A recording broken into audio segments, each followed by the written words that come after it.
Assalamu alaikum wa rahmatullah wa barakatuh. Paix sur ceux qui suivent la guidée. Paix et bénédiction sur le prophète sallallahu alayhi wa sallam, sur ses compagnons, ses amis, sa famille, ainsi que sur tous ceux qui le suivront de bonne foi jusqu'au jour du jugement. Bon, sujet que j'ai plus évoqué depuis longtemps. Enfin, j'ai un peu vu l'historique, je me suis dit, tiens, on a beaucoup parlé de politique, de choses, de mondialisme, et on n'est pas revenu sur cet éternel sujet qui est le sujet homme-femme, etc., qui évolue sans cesse dans ma vision des choses parce que on vit des expériences, on observe, on entend de nouveaux témoignages et ça fait évoluer le jugement. Alors bon, je vais essayer de parcourir quelques points. Bien sûr, tout le monde ne sera pas d'accord. Je ne dis pas que ce que je vais dire ici est valable dans tous les cas. Moi, je parle des grandes lignes, des grands principes. Et il y a des exceptions, et il y a des gens qui sont un peu plus, un peu moins. Donc, c'est pas une vérité monolithique et transversale. C'est des concepts qui sont un peu globalisants, qu'il faut ajuster en fonction de, de qui on est, de ce qu'on vit, avec qui on vit, etc. etc. Bref. Alors, j'ai beaucoup réfléchi, parce que moi j'aime bien, comme on dit, trouver des formules japonisantes, ça veut dire des formules qui... enfin, bienvenue à tous ceux qui viennent d'arriver, ça vient de commencer, vous n'avez rien raté, donc pas de panique. Donc j'aime bien trouver des formules qui résument tout ce que je vais dire par la suite en quelques mots. Alors, si on veut, ça nous concerne tous, parce que vous êtes là, des jeunes, des moins jeunes, des femmes, des hommes, des gens qui sont en couple et des célibataires, des gens divorcés, bon, chacun est dans sa réalité, mais ça nous concerne tous, ce sujet. Et beaucoup de gens sont un peu, beaucoup d'entre nous sont un peu perdus, euh, déçus, perturbés, amers, parce qu'ils ne comprennent pas ce qui leur arrive et ce qui arrive aux gens qui les entourent par rapport à ce sujet, les relations hommes-femmes.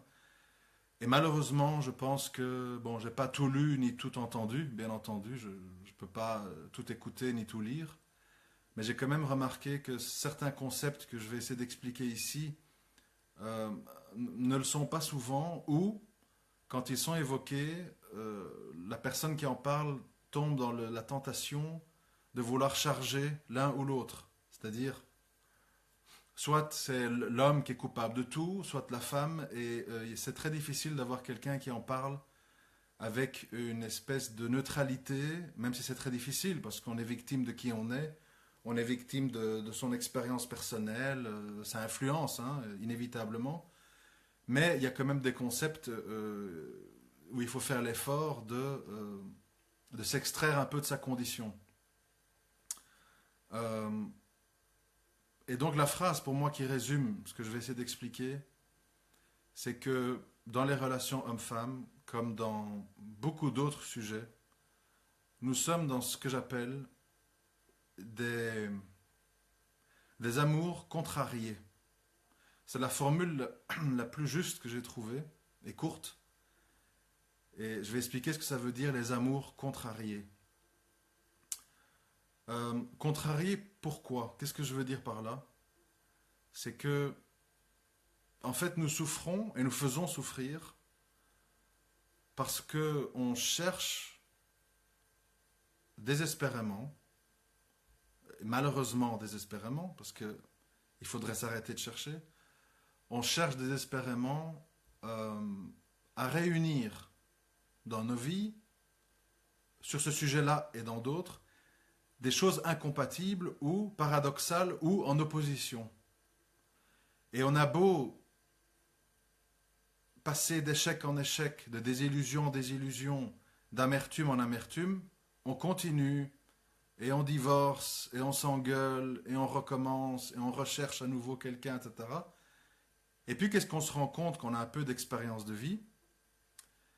Euh, Si on veut faire un parallélisme avec le mouvement des actions en bourse, par exemple, c'est que des actions d'un même secteur, par exemple du pétrole, elles évoluent pas toutes de la même façon.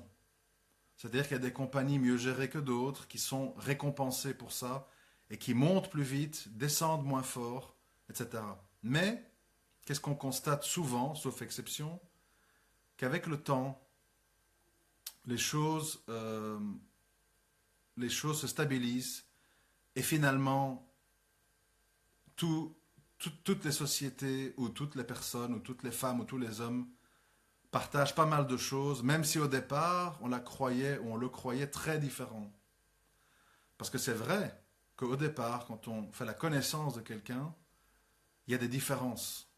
Qui est optimiste, qui est pessimiste, qui est entre guillemets belle ou beau, qui est moins belle, ça dépend les critères, enfin bref. Mais puis, on constate très vite en fait que chaque situation a son avantage, ses inconvénients. Chaque qualité qu'a quelqu'un s'accompagne de défauts. Et au final, après les hauts, les bas, les impressions d'être au paradis, puis les impressions de tomber en enfer, on arrive à un jugement plus ou moins stabilisé et neutre.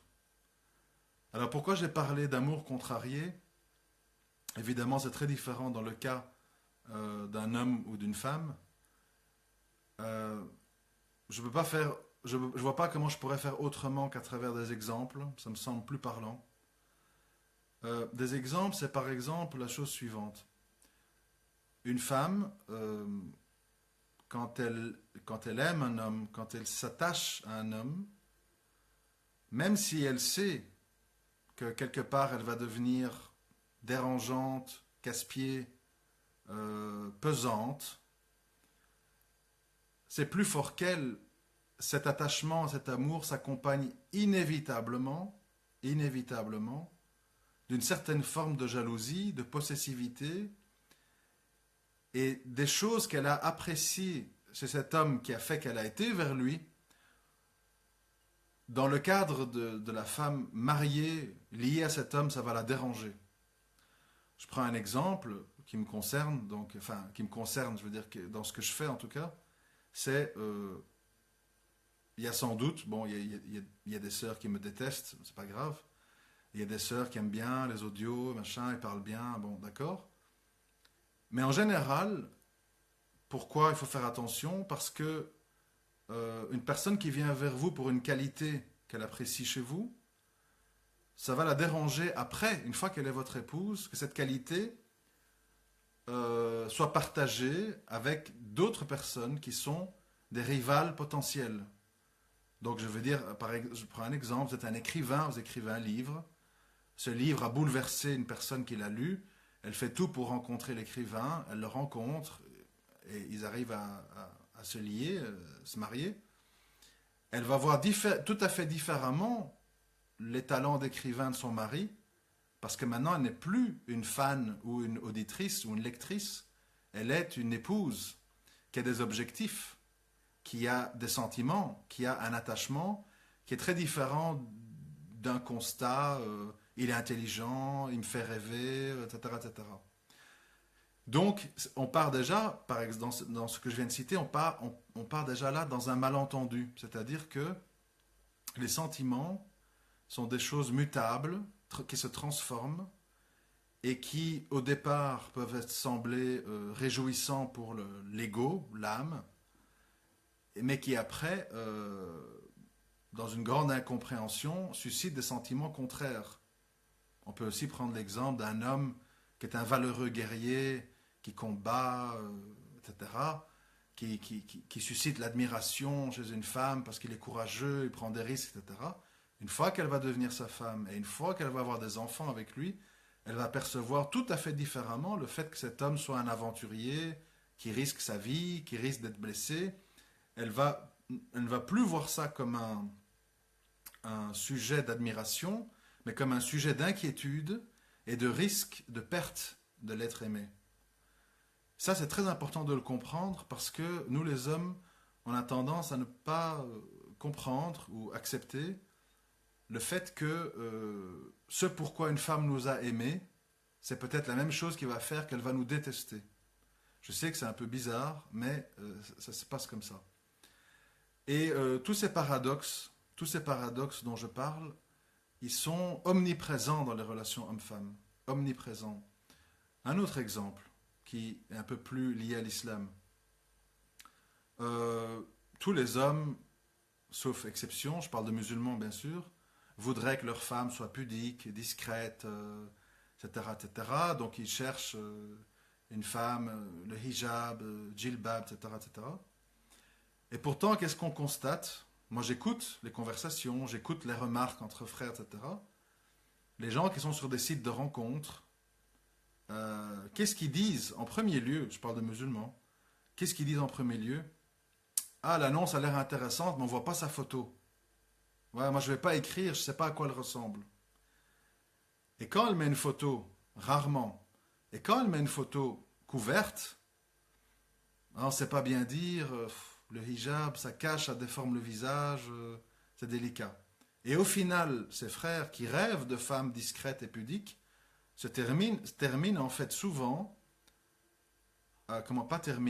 s'attardent sur des profils de femmes découvertes. Paradoxe. Je veux une femme pudique, mais je suis interpellé, ma curiosité est touchée par des profils de femmes qui ne sont pas pudiques. Et donc, je nourris cette espèce d'espoir que je la choisis dans l'impudeur, et une fois qu'elle sera mienne, elle deviendra pudique pour moi. Ce sont toutes des choses, en fait, qui mènent à des catastrophes. Qui mènent à des catastrophes parce qu'on part de malentendus. Comme avec l'homme aventurier, etc., on part sur des malentendus. C'est ce que j'appelle les amours contrariés. C'est-à-dire, nous avons des attirances, des attraits, des désirs, et nous recherchons des choses qui ne sont pas toujours stables, qui ne sont pas toujours logiques.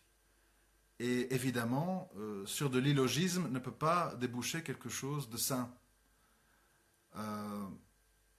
Parce que aussi, pour se rajouter à tout ça, on a une société, on vit dans une société, la société dite moderne, on va l'appeler comme ça, puisque c'est le mot d'usage. On vit dans une société où on nous envoie des signaux très désarçonnants. Par exemple, les femmes disent, moi je cherche un homme, un vrai, quelqu'un qui est conquérant, qui vient vers moi, qui me fait sentir femme, un homme qui dégage de la virilité, etc. Mais la société n'accepte pas, ou c'est perçu comme de la misogynie, ou bizarre, en fait, un homme qui a des réactions viriles, d'attrait, envers une femme. On l'accuse très vite de pervers, bizarre, obsédé, il ne pense qu'à ça, etc., etc., etc. Et alors, évidemment, les gens sont dans des impressions contrariantes. Je suis comme ça, mais je ne peux pas être comme ça. Je ne peux pas, mais en fait, dans le fond, je suis comme ça, mais je ne peux pas le montrer. Et tout ça amène évidemment à des déséquilibres émotionnels qui font qu'on est dans la situation dans laquelle on est aujourd'hui. C'est-à-dire des femmes, bon, je sais que c'est un peu bizarre ce que je vais dire, mais bon, c'est un peu comme ça. Des femmes qui dégagent une image très féministe, il y en a plein sur Facebook comme ça chez les musulmanes, très féministe, très forte, très pieuse, très rigoriste, etc. Et qui en fait se servent de ce paravent pour cacher une nature plutôt fragile, peureuse, peur d'être blessée, etc. Et à contrario, il y a des femmes qui semblent très légères, très positives, optimistes, faciles d'accès, etc. Et qui, dans le fond, sont des femmes très calculatrices, très manipulatrices et, dans le fond, plus vicieuses et plus dangereuses que certaines femmes qui ont l'air très rebutantes. Donc tout ça, ça amène à des grandes complications dans comment les hommes et les femmes s'appréhendent. Parce que ils ne savent pas, ils ne savent pas comment faire, ils ne savent pas quoi dire. C'est valable dans les deux sens. Les frères aussi, c'est délicat parce qu'ils disent, si je me montre trop comme je suis, elle va dire que je suis un homme pas assez rigoriste, un peu mou, un peu faible. Il faut pas qu'elle voie mes faiblesses, il faut pas que elle va me manquer de respect, etc. Et d'un autre côté, si je montre une image trop rigide, trop carrée, trop stricte, ça va peut-être la faire fuir, alors que je ne suis pas comme ça. Je suis tolérant, je suis ouvert au dialogue, etc., etc. Donc on est tout le temps, en fait, bousculé, chahuté, prisonnier de, de sentiments contraires qui, qui arrivent dès le début de la relation et qui se poursuivent dans le mariage. Alors, moi, je vais passer à l'étape suivante, qui est l'étape où, d'une façon ou d'une autre, on s'est décidé à se marier et on commence la vie à deux. Et là, on est reparti dans toute une série de nouveaux malentendus. D'abord, il y a, vous le savez, j'en ai parlé des milliers de fois dans les audios depuis des années, il y a d'abord le fait que vivre seul un très grand nombre d'années dans le célibat, ça a des conséquences inévitables. C'est-à-dire que nous avons des habitudes, nous avons... enfin, les habitudes, c'est très très long. Ça veut dire à quelle heure on mange, si on dort la fenêtre ouverte, la fenêtre fermée, si on a l'habitude de se lever tôt et de partir faire une balade, si on a l'habitude de faire des grasses matinées, etc., etc., télévision et compagnie, qu'est-ce qu'on regarde pas, est-ce qu'on est anti-télé, est-ce qu'on est très addict à la télé. Enfin bref, chacun est imbibé de son célibat. Et donc évidemment, on ne s'éduque pas l'un l'autre et on ne découvre pas la vie avec son partenaire, sa femme, son mari, comme avant, en étant, je vais dire, nouveau face à la vie. On arrive dans un mariage déjà formé, avec des certitudes, avec des expériences, bonnes ou mauvaises, avec des références, avec des exemples, avec donc toute une série de choses qui rendent les choses difficiles. Alors ça, c'est quelque chose qu'il faut bien retenir, parce que il faut s'apprêter, il faut se préparer à ce choc qui est le choc de deux réalités de vie, de deux conceptions de la vie, qui font que même si on trouve l'homme ou la femme belle, beau, intelligent, pieux, etc., on va devoir affronter toute une série de petits détails qui, les uns mis à la suite des autres, font beaucoup. Et malheureusement, même nous les musulmans, pour pas dire surtout, on a tendance à s'arrêter là. Ah non, c'est pas possible, nous sommes trop différents, etc., etc. En pensant, et c'est là ce que j'appelle le syndrome du paradis perdu, ou dans le proverbe français, l'herbe du voisin est toujours plus verte, en pensant, avec une autre, avec un autre, ça va mieux se passer, ça sera plus facile, on va mieux se comprendre. Et puis, on se sépare, on met tout un nouveau temps pour retrouver quelqu'un, on reprend des habitudes de célibataire, on s'enfonce dans des nouvelles ou des anciennes habitudes, et de nouveau, on recommence tout à zéro avec une nouvelle personne. Et on redécouvre à nouveau, tiens, on a ça et ça en commun, mais il y a ça, ça, ça qui est différent, aïe aïe aïe, ça recommence. Et vous savez, c'est pas de la psychologie de comptoir, mais quand même, quand on a brisé le tabou du divorce une fois, parce qu'à la base c'est un peu un tabou, tout le monde arrive dans le mariage avec l'intention de préserver cette relation un peu sacrée, toute la vie, etc., etc. Et quand on a eu cette cassure une fois, on a tendance à le reproduire deux fois, trois fois, quatre fois plus facilement, parce qu'on a déjà brisé le tabou. Donc on n'est plus dans un trauma. On n'est plus dans un trauma, on est dans une réalité répétitive. Et alors chaque fois, on trouve évidemment des bonnes raisons de dire ah non, il est trop strict, ah non, il est trop ceci, ah non, finalement, il est trop light, ah moi je croyais qu'il était comme ça, j'ai découvert ça. On va toujours en fait découvrir des dossiers cachés, une face cachée qui va nous déranger, qui va nous refroidir.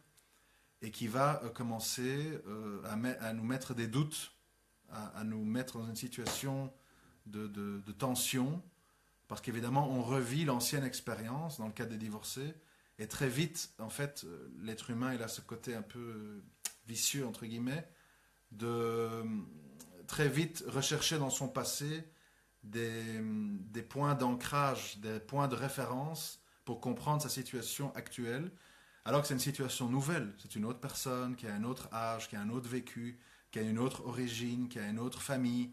C'est pas la même histoire, c'est pas la même chose. Mais l'être humain, par facilité, par automatisme, a tendance à se référer à son passé pour trouver des réponses à son présent. C'est une erreur, évidemment, mais c'est comme ça. On fonctionne comme ça. Euh, Ensuite, il y a ce que moi j'appelle les passages obligés.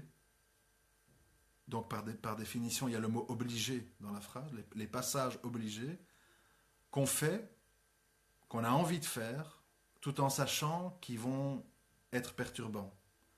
Je pense à quoi en disant ça? Je pense, par exemple, à... bon, on commence par ce que j'ai dit tout à l'heure, la vie à deux, premier choc, première nouveauté à gérer. Deuxièmement, c'est la venue d'un enfant. La venue d'un enfant, alors tout le monde parle là-dessus, les gens se plaignent, les femmes disent ouais, mon corps va être déformé, mon mari va me voir comme un truc, je vais grossir.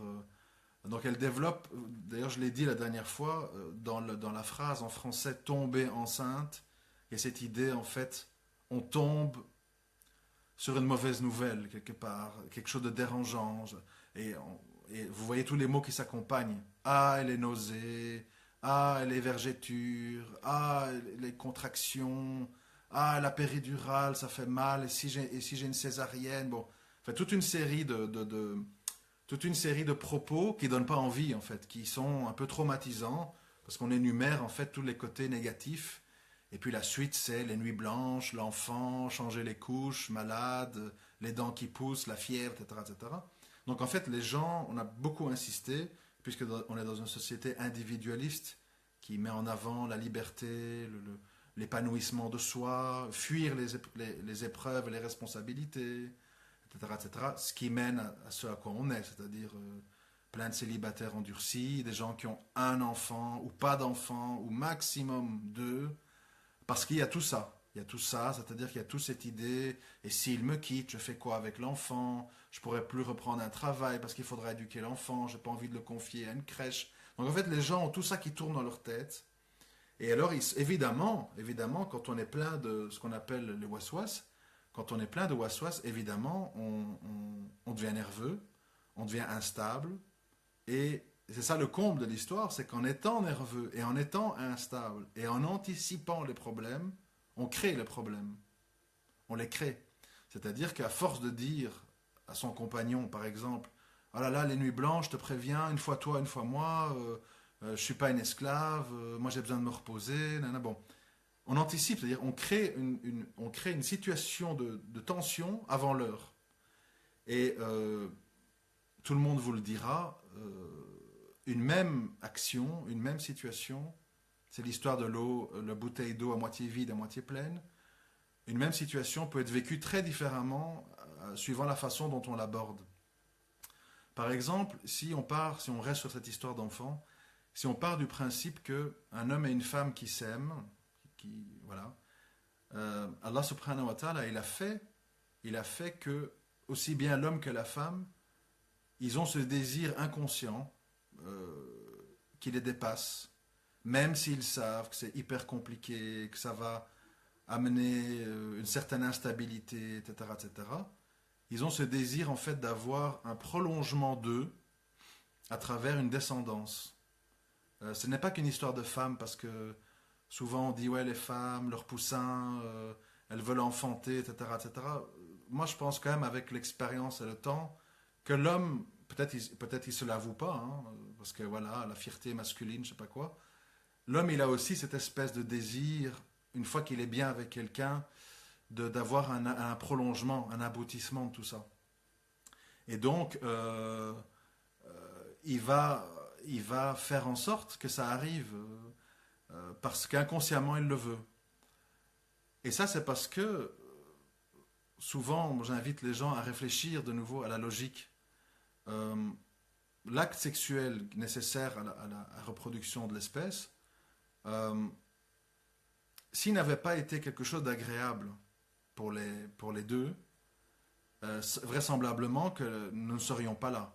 C'est-à-dire que les gens n'auraient pas cherché à se marier, à payer des dots, à supporter une femme ou un homme, à coucher dans la douleur, enfin, etc. Si l'acte sexuel était désagréable, les gens auraient évité cette situation et sans doute que la civilisation humaine se serait arrêtée. Si nous sommes là, c'est parce que de génération en génération en génération, nos ancêtres ont voulu accomplir cet acte parce qu'ils y ont trouvé un contentement, un aboutissement, un désir, etc., etc., qui est évidemment voulu par le Créateur. Personne n'a programmé les êtres humains pour ressentir ce qu'on ressent dans ces moments-là. C'est quelque chose qui est au-delà de nous. Donc on ne maîtrise absolument pas, évidemment. Et donc, pour éviter ces désillusions, ces souffrances, ces malentendus, ces montagnes russes de je t'aime plus, tu es mon idéal, tu es horrible, tu es un salaud, tu es une garce, etc. Je pense qu'on peut éviter, on peut vraiment éviter pas mal de ces choses-là si on part en ayant à l'esprit tout ça. Qu'est-ce que je veux dire par tout ça?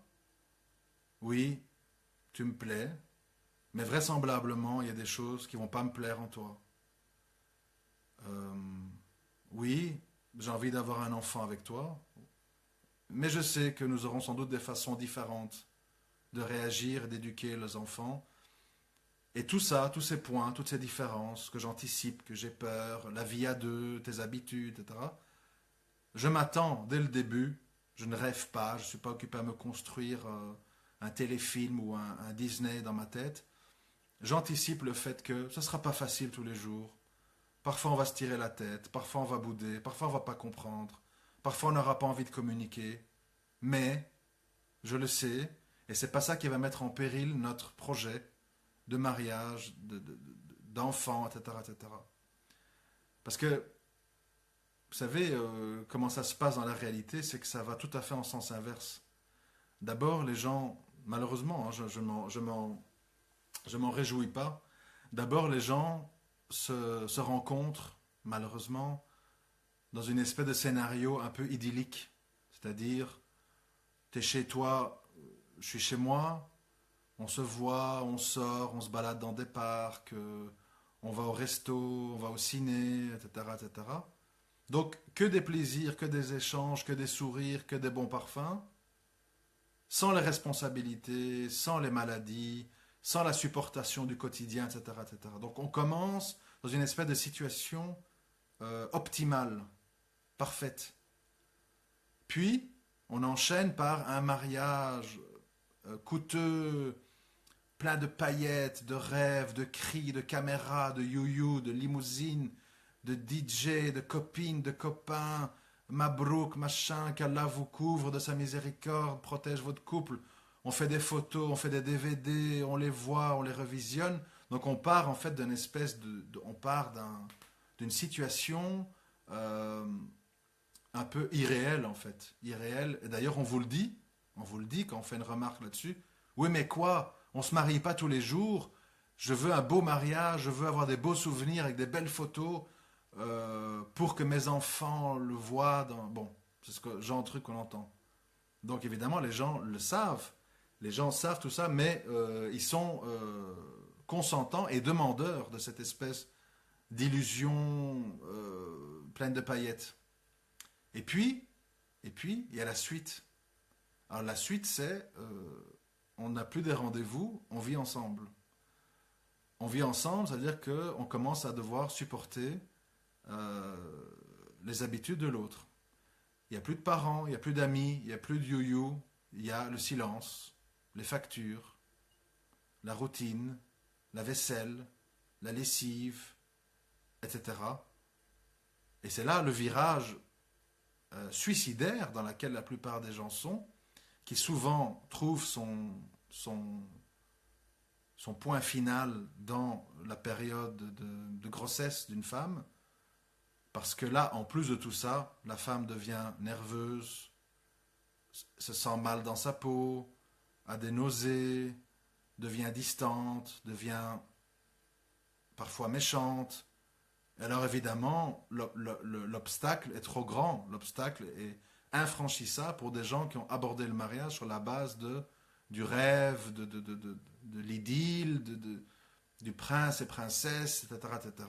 Parce que tôt ou tard, le château de cartes s'effondre.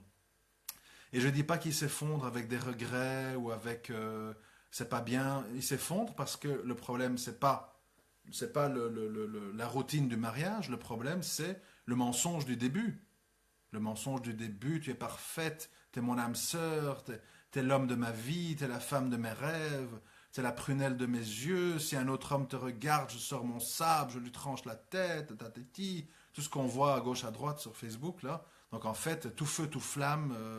Le mec hyper jaloux, hyper viril, la femme hyper pieuse, hyper modeste, qui baisse les yeux, mon mari, mon roi. Le prophète sallam m'a dit que s'il aurait dû ordonner à une femme de se prosterner après Allah et son messager, c'était devant son homme. On est là, en fait, on s'arrose de toute une série de choses qui font que inévitablement, il doit y avoir une désillusion, il doit y avoir une chute. Parce que, surtout nous, qui sommes éduqués ici, enfants gâtés, impatients, capricieux, individualistes, etc., on ne peut pas tenir l'illusion très longtemps. Tôt ou tard, l'autre va voir qu'on ne se lève pas à l'heure al-Fajr, l'autre va voir qu'on est encore accro aux cigarettes, l'autre va voir que on n'a pas envie d'avoir une famille nombreuse, l'autre va voir, etc., etc., etc. Et la question, moi qui m'intéresse dans cette histoire, c'est comment, pour moi-même déjà, hein, puisque moi je fais partie du lot, euh, comment gérer le virage de la désillusion? Comment gérer les amours que j'ai appelés contrariés? Parce que c'est là que se situe, à mon avis, la clé de la réussite. C'est dans la préparation mentale qu'on fait avant de se marier sur l'après-mariage.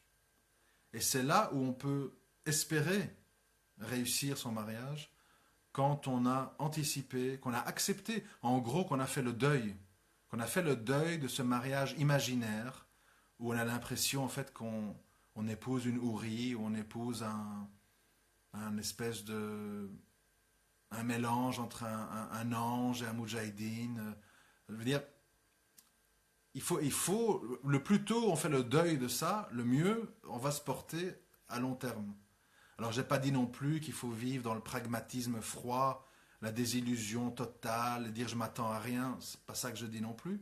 Je dis le juste milieu, c'est-à-dire, bon, le gars, il m'a l'air gentil, pieux, intelligent, mais certainement qu'il a des défauts, certainement qu'il a des habitudes, il fait des choses qui vont me contrarier, certainement qu'il attend des choses de moi que je ne pourrais pas lui offrir. Je vais essayer de lui expliquer calmement, gentiment, que s'il pouvait consacrer une partie du budget familial à à une aide ménagère qui fera son repassage, ça sera un grand soulagement pour moi parce que repasser des vêtements d'homme, c'est une véritable torture pour moi. Voilà, il y a moyen en fait d'affronter des désillusions avec gentillesse, avec acceptation. Oui, mon mari, ma femme n'est pas parfaite, elle a des défauts, il y a des choses qu'elle n'aime pas faire, il y a des choses qu'elle n'aime pas faire mais qu'elle se force à faire par amour. Euh, oui, hommes et femmes, nous communiquons différemment, nous avons une émotionnalité différente, etc., etc. Alors, oui, petite parenthèse, parce que peut-être c'est quelqu'un qui veut me faire une pique, je ne sais pas, je ne le prends pas comme ça, on va prendre le bon soupçon. Quelqu'un qui me dit, est-ce que tu vas parler des sex friends?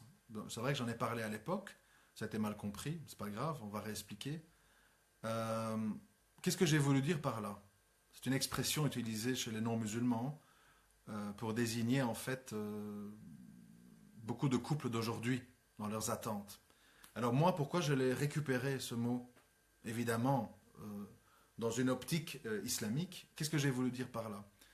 J'ai voulu dire que, justement, toutes ces attentes du couple parfait, de la famille parfaite, de l'entente rectiligne, sans bosse, etc., je pense que c'est une utopie, que c'est une illusion destinée à être inévitablement déçue, même si on est un homme ou une femme extraordinaire, parce on croit tous qu'on est extraordinaire. Hein. Vous savez, moi, souvent, quand il y a des disputes, je dis, mais j'ai telle et telle et telle, telle qualité que les autres hommes n'ont pas, c'est pas valorisé, c'est pas reconnu, je comprends pas. Donc on est des très mauvais juges de nous-mêmes.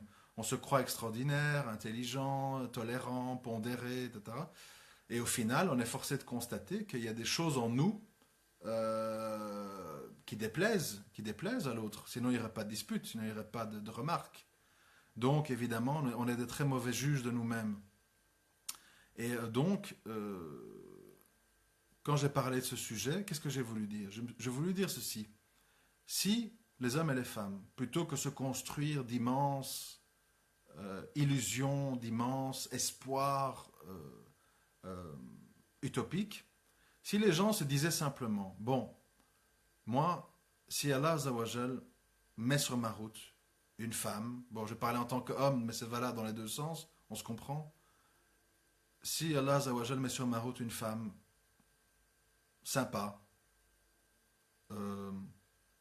comment je vais dire, avec qui j'aime passer du temps, avec qui on se comprend dans les grandes lignes, en gros que nous avons une sorte d'amitié, amitié respectable comme ça, et qu'en plus, elle me plaît suffisamment que pour être une partenaire, attention le gros mot, sexuelle, eh ben c'est déjà bien. Alhamdoulilah. Qu'est-ce que je veux? euh, une femme qui sait cuisiner, qui sait laver, qui crie jamais, qui dit jamais une vulgarité, où tout se passe bien dans l'intimité tout le temps, tous les jours, etc., etc. Non, ça n'existe pas, nous ne sommes pas au paradis. Idem en sens inverse. Mais mes aspirations, mon contentement, il serait déjà très bien si je trouve en fait une amie, une femme avec qui j'aime être, parler, échanger, et qui en même temps, avec qui en même temps je me comprends sexuellement parlant. C'est ça que j'ai voulu dire par sex friend. Et je pense que si les gens, en l'occurrence les musulmans, allaient dans le mariage avec cette attente-là, et juste ça, pas plus, pas et ceci, il va m'aider à faire Hijra, et il va être ci, il va faire Qiyam al-Layl toute la nuit, et il parlera parfaitement l'arabe, et il connaîtra le Coran par cœur, et jamais il va se fâcher, et jamais il va m'humilier, et jamais il va me rabaisser. Bon, la liste est interminable, je les connais par cœur, hein, tous ces trucs-là. Évidemment, plus on met des exigences et des attentes, plus on est destiné à être déçu. Voilà pourquoi j'ai dit, si les musulmans pouvaient se contenter et être heureux et remercier Allah d'avoir une amie avec qui ils s'entendent bien sexuellement, ça se passerait peut-être beaucoup mieux. Mais le problème qu'il y a aujourd'hui, c'est que les gens, la sale âme humaine, est ingrate, impatiente, et se focalise toujours sur ce qui ne va pas. C'est-à-dire, oui, oui, ça se passe bien dans l'intimité, on se connaît depuis longtemps, on s'apprécie, mais bon, elle ne sait pas cuisiner, elle ne veut pas cuisiner, c'est moi qui dois le faire. Bon, alors, les gens commencent à se braquer sur le truc qui ne va pas, sur le truc où ça coince. Et à force de se braquer, l'autre se braque, tout le monde se braque, et au final, ce qui allait bien disparaît, et il ne reste plus que ce qui allait mal. Parce que, pourquoi je dis ça? Parce qu'à force que vous faites remarquer à quelqu'un ce qu'il fait mal, encore et encore et encore et encore, à la fin, cette personne n'a plus envie de faire d'autres choses bien. Elle dit, ah, tu te plains que je ne fais pas la vaisselle, et encore une fois, et encore une fois, et encore une fois, bah tu sais quoi, je ne ferai plus à manger non plus. Ah, plus de vaisselle et plus manger. Alors là, vraiment, ah, tu sais quoi, tu dis que tu te plains que je ne fais pas la vaisselle, pas la cuisine, eh ben maintenant, eh ben, on va faire je vais faire chambre à part, et ainsi de suite. Donc il faut faire attention, à un moment donné, il faut inciter les gens au bien, et il ne faut pas exciter leur shaitan, exciter leur mauvais côté, en appuyant là où ça fait mal, parce que tout le monde a des faiblesses. Et vous savez, il y a certains exemples que je ne peux pas donner parce que ce serait bon, un peu, comment je veux dire, un peu malvenu. Mais croyez-moi, et je ne le dis pas pour faire genre ou pour choquer ou pour faire du show, il y a vraiment des gens, quand vous découvrez la face cachée, vous tombez de haut, de très très très haut. Et c'est d'ailleurs pour ça qu'avec plus le temps passe, plus moi je ne, comment je veux dire, je ne sacralise plus personne, en tout cas au niveau des êtres humains. Parce que aussi dans les amitiés, c'est le même principe. C'est-à-dire, s'il y a un frère qui est sympa, qui sur tel ou tel point, il vous est utile ou il vous est sympathique, il y aura toujours d'autres points qui ne vous plaisent pas chez lui. Et si vous êtes trop exigeant ou trop en attente, vous finirez seul, sans amis, sans femme, sans personne. Et voilà pourquoi le musulman doit être tolérant, patient, essayer de d'encourager la personne au bien, et essayer de fermer les yeux sur ce qui ne va pas, bien sûr en l'incitant à progresser, à s'améliorer. Vous savez, parfois on débloque des situations d'une manière très inattendue. Je prends un exemple bête, l'exemple de la vaisselle. Il y a beaucoup de gens qui n'aiment pas faire la vaisselle, etc. Mais peut-être que si vous faites la vaisselle, sans ronchonner, sans faire des remarques ou d'humiliation, l'autre, en voyant que vous le faites, il va dire: ah ouais, bon, ben moi aussi je vais la faire de temps en temps finalement. Je me sens un peu injuste là. Et vous allez débloquer une situation en donnant le bon exemple. Un exemple basé sur rahma, patience, et fermer les yeux. Parce que ça, c'est aussi une des clés pour résoudre ce fameux virage de la désillusion. C'est le chose que moi j'ai mis beaucoup de temps à faire. Bon, bref, personne n'est parfait. C'est le principe de fermer les yeux. Surtout nous les hommes envers les femmes. C'est extrêmement important de ne pas croire qu'on est un pigeon ou un con ou un soumis ou un dayuti ou je sais pas quoi, parce qu'on ferme les yeux sur certaines choses. Si vous ne le faites pas, comme moi j'étais avant, si vous ne le faites pas, inévitablement, chaque mariage sera un fiasco. Parce que, on le sait avec le hadith, hein, bien connu, les femmes sont une côte recourbée, si tu veux la redresser de force, tu la casses, etc.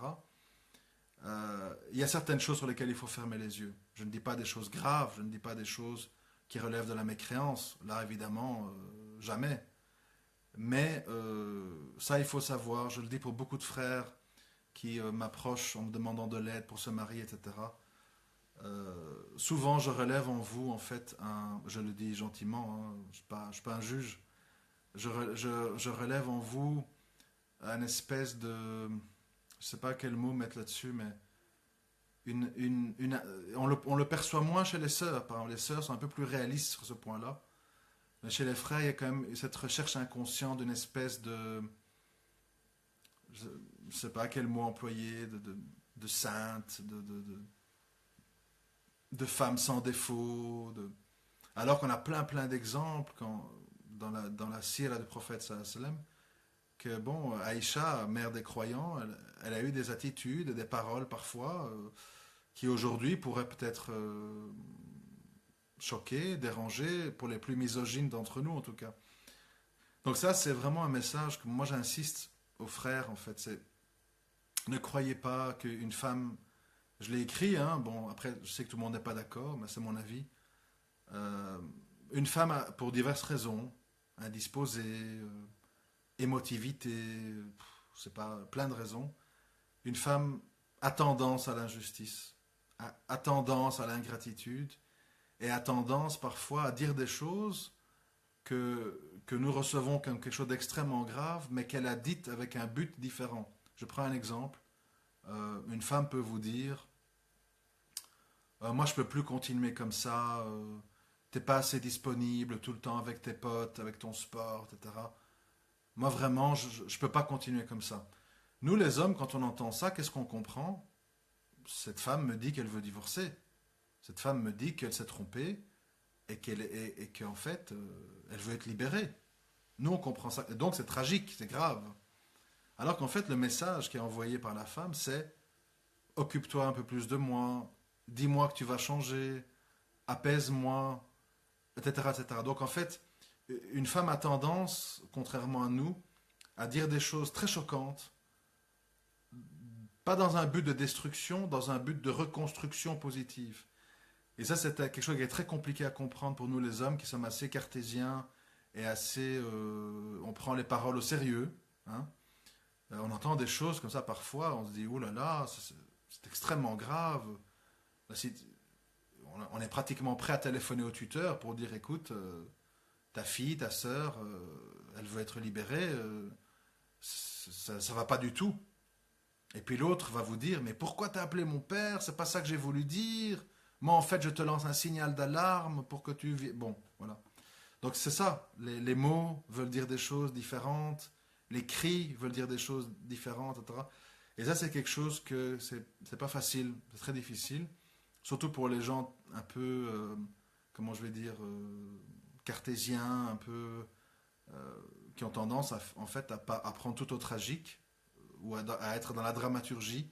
Moi, je suis un peu comme ça, pour le coup, voilà. Et donc, ça, il faut lutter contre ça. Il faut dédramatiser. Oui, oui, ça ira, t'inquiète pas, je vais changer ça. Il faut être beaucoup dans des paroles d'apaisement, de dédramatisation, et beaucoup de problèmes qui paraissent ultra graves disparaissent ou s'estompent. Après, je voulais faire un petit entracte rapide, parce que c'est un sujet qui a été discuté notamment avec mon cher ami Sébastien hier sur Facebook. Je ne sais pas s'il est toujours là. C'est cette histoire, j'en ai déjà beaucoup parlé, mais bon, il faut peut-être rappeler certaines choses. L'histoire de la raison fondamentale de la pudeur, du voile, etc., etc. Alors, la réaction épidermique des gens que moi je qualifie qui tiennent pas compte de la nature humaine, c'est de dire oui mais quoi, moi je m'habille comme j'ai envie, c'est aux hommes de baisser les yeux, si c'est eux les pervers, c'est leur problème, c'est pas le mien, chacun a le droit de faire ce qu'il veut, c'est aux gens de se contrôler, on n'est pas des bêtes. Bon, discours archi connu, archi rabâché par des non-musulmanes et par des musulmanes aussi. Parce que voilà, qui vit avec un peuple devient comme ce peuple, on connaît l'histoire. Alors que qu'est-ce qu'il faut en penser? Dans le Coran, Allah subhanahu wa ta'ala dit deux choses sur ce sujet. Deux choses. Et de nouveau, il est équitable. Il dit, parce que dans notre société, je n'ai pas dit qu'il faut violer, bien sûr, c'est pas ça que je dis, mais dans notre société, c'est jugé comme dérangeant, comme inquiétant, comme bizarre, voire une perversion, un homme qui a une réaction devant des attributs féminins. C'est-à-dire que on trouve normal que des naturistes qui se baladent avec tout à l'air se regardent comme des bestiaux. Ah ouais, elle est nue, ça m'inspire rien. Moi, pour avoir des réactions, je dois avoir des fouets, des trucs masochistes, crucifixion, sinon je ne réagis pas, un peu comme les Suédois, etc.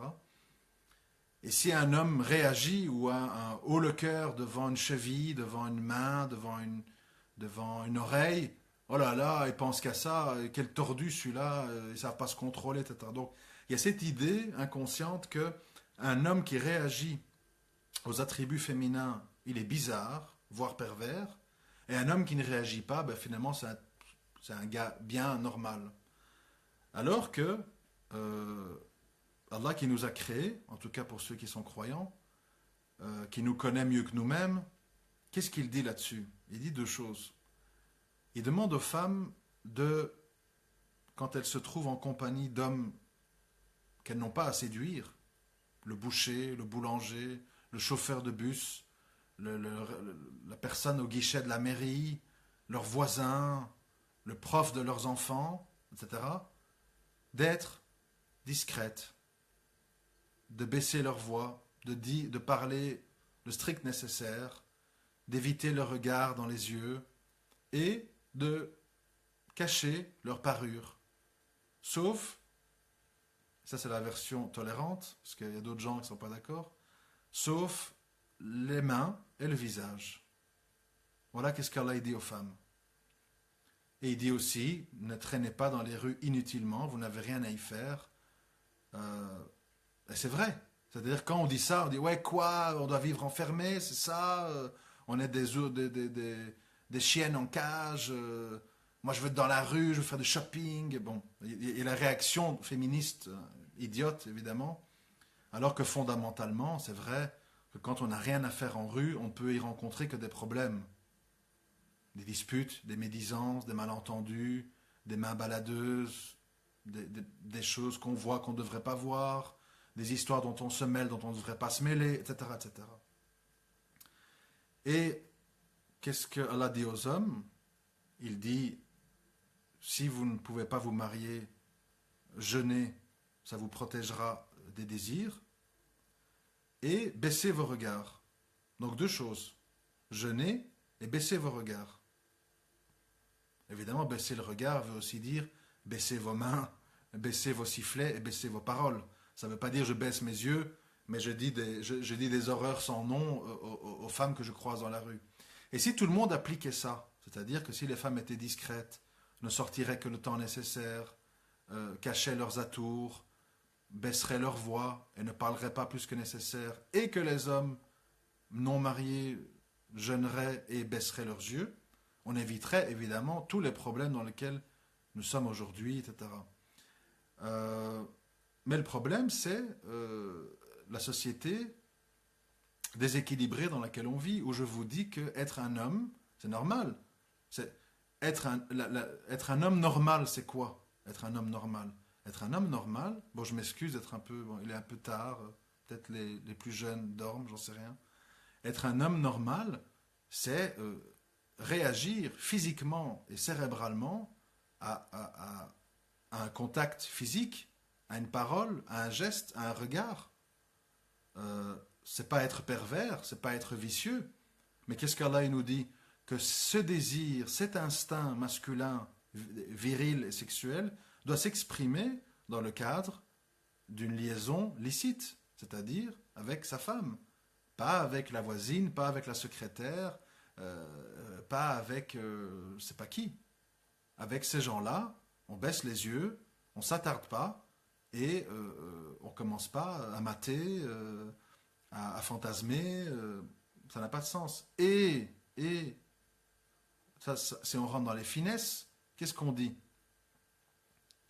Le premier regard, tu n'en es pas responsable. C'est-à-dire que quand on est dans la rue, on ne peut pas tout le temps marcher les yeux baissés. Donc fatalement, des fois, on regarde autour de soi et il se peut qu'on croise une personne qui nous trouble. Mais on nous dit que le deuxième regard, on en est responsable. Ça veut dire quoi? Ça veut dire si une femme attrayante, parfumée, je ne sais pas quoi, est passée près de nous, autour de nous et nous a perturbés. Alors, moi je souris, hein, parce que chaque fois qu'on dit perturbé, les gens, comment on dit, les non-musulmans ricanent. Vous savez, genre, en fait, on est des malades mentaux parce qu'on aime les femmes. Et puis, qu'est-ce qu'on constate? C'est eux qui vont dans les bordels, c'est eux qui ont des abonnements au site X, c'est eux qui sont des pédophiles, c'est eux qui vont en Thaïlande se taper des gamines, c'est eux qui vont au Maroc se taper des gamins, mais c'est nous les malades mentaux. D'accord. Donc, moi je dis, et je n'ai aucun complexe, et je n'ai aucun tabou à dire, oui, un homme normal, il aime les femmes, il réagit aux femmes, même à des petites sollicitations, il réagit. Moi, en tout cas, je suis comme ça. Mais il réagit dans un cadre autorisé. Et donc, il n'y a pas à commencer à siffler des filles dans la rue, comme on voit en Tunisie ou ailleurs. Eh, ma gazelle, viens ici, oh là là, t'as des beaux yeux bleus. Non, ça c'est peut-être des habitudes de la rue au Maghreb. C'est pas l'islam. L'islam, c'est baisse tes yeux, jeune, et si tu veux exprimer ta virilité, tu le fais avec ta femme dans le mariage. C'est simple à comprendre. Quant à la femme, ben, c'est la même chose en sens inverse. C'est-à-dire, t'as envie d'être coquette, t'as envie de mettre des lingeries, t'as envie d'être sexy, t'as envie d'être sifflée, t'as envie de sexualité, tout à fait normal. Tout à fait normal. T'es pas une perverse, t'es pas une vicieuse, t'es pas une prostituée. Mais, fais tout ça avec ton mari. Pas avec ton collègue de travail. T'as passé un bon week-end, oui. Ah, t'as été voir quoi au cinéma? Ah, d'accord. Ah, elle est bien ta nouvelle coiffure. Hein? Oui, d'accord. Tu fais quoi pendant l'heure du midi? On va boire un petit verre ensemble? Oui. Et on termine dans le studio à faire zina. Ça, c'est autre chose. Ça, c'est leur monde. Et donc, moi, comme je l'ai toujours dit, je refuse d'être stigmatisé, humilié, moqué, parce que nous sommes des hommes normaux, par des gens qui sont en fait des gens qui sont des pervers dérangés, mais qui veulent voir l'autre comme un pervers. Ah, tous ces Arabes, dès qu'ils voient une cheville, ils ont des sueurs froides. C'est possible, et c'est très bien, c'est très logique. C'est vous, les malades mentaux, qui devez être fouettés et qu'on vous crache dessus pour avoir une réaction sexuelle. Les gens normaux, ils réagissent à des sollicitations normales. Et la normale, c'est Allah a fait que quand une femme voit, entend, lit un homme qui la touche, elle réagit par des fantasmes, par des réactions physiques, par des rêves, etc. Et l'homme, c'est la même chose. Mais tout ce qu'on demande, c'est exprimer tous ces instincts que vous avez en vous dans le mariage, dans quelque chose de reconnu, que vous ne soyez pas dans l'humiliation, dans le cachet, dans l'interdit, qui vont donner des enfants non reconnus, enfin, etc., etc. Voilà, moi je voulais expliquer ça parce que malheureusement il y a toujours cet esprit, ouais mais bon, tous les Arabes et les musulmans, ils veulent cacher leurs femmes, c'est à eux de se contrôler, etc. Non, tout le monde doit se contrôler. Tout le monde doit respecter les règles, hommes et femmes. Il n'y a pas de misogynie en islam, il n'y a pas de féminisme en islam, il y a du bon sens. C'est ça qui en fait une religion de vérité, une religion exceptionnelle, c'est que sur chaque point sur lequel on s'attarde, en économie, en justice, dans la sexualité, dans tout le reste, nous sommes toujours face à des conseils ou des ordres ou des recommandations logiques, équitables, vraies. Fatalement, le vrai ne peut être que logique et équitable. C'est le faux. C'est le faux qui est trouble, injuste, qui met mal à l'aise, qui est douteux. C'est le faux. Le vrai, c'est l'inverse. Autre chose, ça n'a rien à voir avec la discussion d'aujourd'hui, mais j'en profite pour en parler.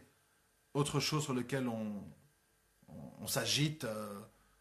Ah, en islam, les femmes, elles héritent la moitié des hommes, c'est scandaleux. Qu'est-ce que c'est que ça, etc., etc. Mais à nouveau, parce que l'islam, c'est une religion logique. Et la logique, c'est quoi? Qui doit payer la dot? Qui est responsable financièrement de la famille? C'est l'homme. Donc l'homme a besoin de plus de moyens pour bâtir une famille. Une femme, sa dot, elle la garde pour elle. Elle n'est pas tenue de participer aux dépenses du foyer. Et elle ne donne pas de dot à son mari. Donc elle est à charge de son mari et elle ne dépense pas son patrimoine. Ce qui veut donc dire que la moitié de son héritage est un capital dormant, tandis que le capital de l'homme est un capital destiné à être dépensé. Donc, logiquement, il est plus important. C'est ça qui est révoltant, c'est qu'en fait, on est devant des gens qui nagent dans les perversions, les divorces, les avocats, les pensions alimentaires, les procès. Les avocats, les juges de la famille sont débordés de dossiers. Et c'est ces gens-là qui arrivent. Oh, la polygamie, oh, les héritages, ah, le voile. Regardez votre monde. Regardez les prostituées qu'on amène du Nigeria, d'Albanie, de Bulgarie, qui s'amoncellent là, dont le maquereau tient les passeports en otage, et on menace sa famille au pays si elle ne couche pas avec 30 mecs par soir. Et c'est vous qui osez venir chez moi me dire que l'islam est une barbarie. Irrecevable. Barrez-vous, c'est infect. C'est inintéressant et méprisant. Bref. Donc voilà, je vais pas. Il va y avoir la prière de l'Aïcha. Je ne vais pas m'attarder plus que ça. Il y a des millions de choses à dire. C'est un sujet inépuisable. Mais je pense que déjà, cette petite intervention d'une heure, je ne vais pas la surcharger. Il y a pas mal de points qu'il faut méditer. Peut-être c'est utile à une seule personne, ben, c'est déjà bien. Peut-être c'est des redites pour d'autres, ben, c'est des rappels. Et peut-être il y a d'autres gens pas d'accord. Ben oui, je n'ai pas dit que tout ce que je dis est exempt de toute critique, etc. Ça se discute. Moi, je suis toujours ouvert au débat et je ne vais jamais en vouloir à quelqu'un, musulman ou non musulman, qui débat avec moi avec respect et bonne tenue. Je ne suis pas un dictateur. J'ai jamais banni quelqu'un parce qu'il n'est pas d'accord avec moi s'il le fait d'une façon respectueuse dans le cadre d'un échange intelligent et basé sur la reconnaissance des faits. Voilà, je vous remercie de m'avoir écouté. Passez une très bonne nuit. Assalamu alaikum wa rahmatullah wa barakatuh.